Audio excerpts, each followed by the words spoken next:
The show where there are no penalties, nothing is offside, and everything is fair game. This is The Gloves Are Off.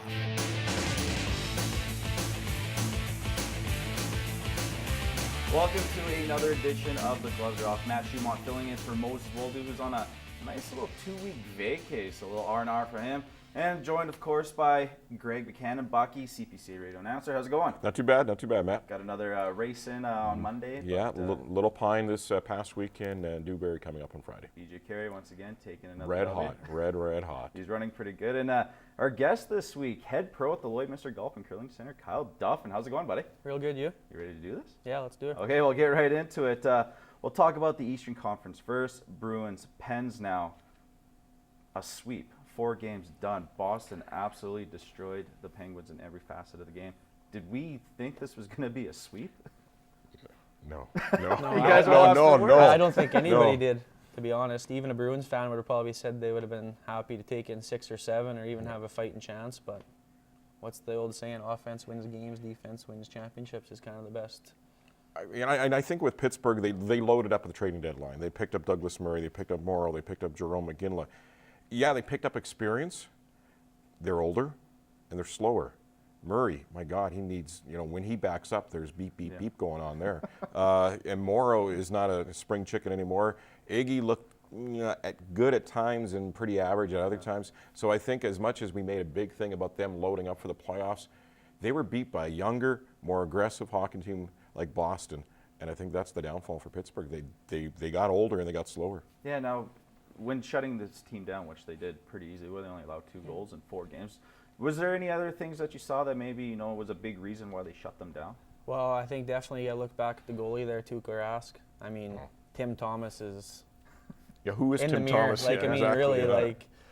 I thought of it as phenomenal. I was kind of rooting for the Pens because I wanted to see Ginla win a cup, and there's nothing. I mean, they could do. They were getting shots, but he was saving the puck. It's the same as every year I think we've seen see a goalie steal a series, and that was definitely that one. So. Yeah, Pittsburgh's got a lot of questions to be answered in the offseason. What do they do with Fleury, and you look at it.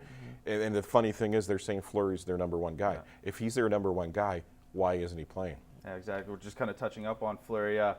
Would you guys want to keep Fleury, or would you buy him out and maybe go a different direction? Because this is the playoffs. You're supposed to be the guy, and you sat on the bench the whole series. Well, I think definitely they got to look at what they want to do with that situation. I mean, you can't win a cup and compete to get to the, it was good they got to the Final Four at the backup. They're lucky to do that, I think.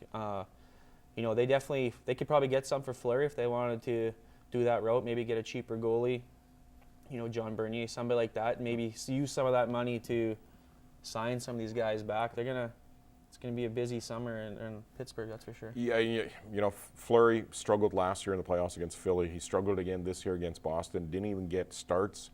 There's something's going to have to give, and they're going to have to either maybe a Bobby Lou. You always throw his name out. Maybe even Schneider from Vancouver. One of those 2 guys could be a good fit in Pittsburgh. And quickly, what do we do with Dan Bylsma? Do we keep him around, or do we kind of short leash now? What's the angle that Pittsburgh you think is going to approach? Short leash. Yeah. I'd say he was stacked. That was the team. That's kind of one of those. They always say it's hard to coach an all-star team, but he hasn't won in the last few years. Like you said, it's coaches are always the first guy out compared to a player these days. So it's a results-driven career. Coaching, results aren't there, career might be done. Okay, now shifting focus.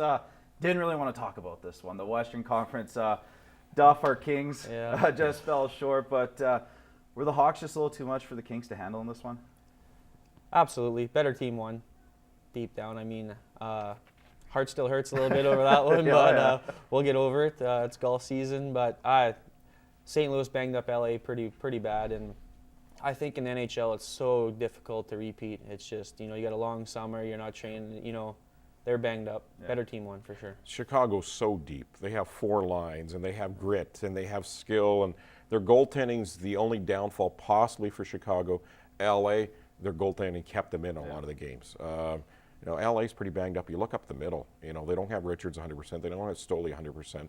Then all of a sudden Fraser's getting big-time minutes. Kopitar was a little banged up. Exactly. So when you don't have centermen that can take that offensive and defensive zone face-offs and win them, these are huge. These little things be a big factor in the playoffs. Now, is it fair to say maybe that Blues series did take a lot out of the Kings moving forward? I would say for sure. as a loyal Kings fan, for sure. You can't always make excuses, but for sure. I mean, that was definitely, I'm pretty sure every hockey fan and player that was out was like, that would have been a pretty deadly Western Conference final. Yeah. That's the way it should be, but yeah, that's Well, hockey. And really, the LA played against a physical team like St. Louis, and they played against an even more physical team like San Jose. Those are two tough series, and to survive those and come out against Chicago, you don't really have a lot left. Okay, now we got the Stanley Cup final. We got the Bruins. We got the Hawks. How do we like this matchup? It's going to be one heck of a Stanley Cup final. Original six, that's got to be pretty good. Haven't seen that for a little bit. It's going to be a good match. I can't even say one's going to be a favorite because you're down in the final two and anything can really happen there. It's going to be a good final, that's for sure. It's, if I'm a Toronto Maple Leaf fan, I'm sitting back going, oh, what happened? Close.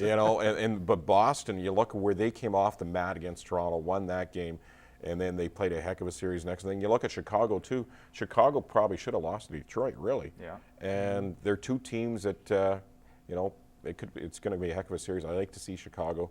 They're just so deep that eventually they're going to come through. What do you think is going to be the storyline in the series? Is it going to be the big offenses, the even bigger defenses, the goaltending? What do you think the big storyline is going to be in the series?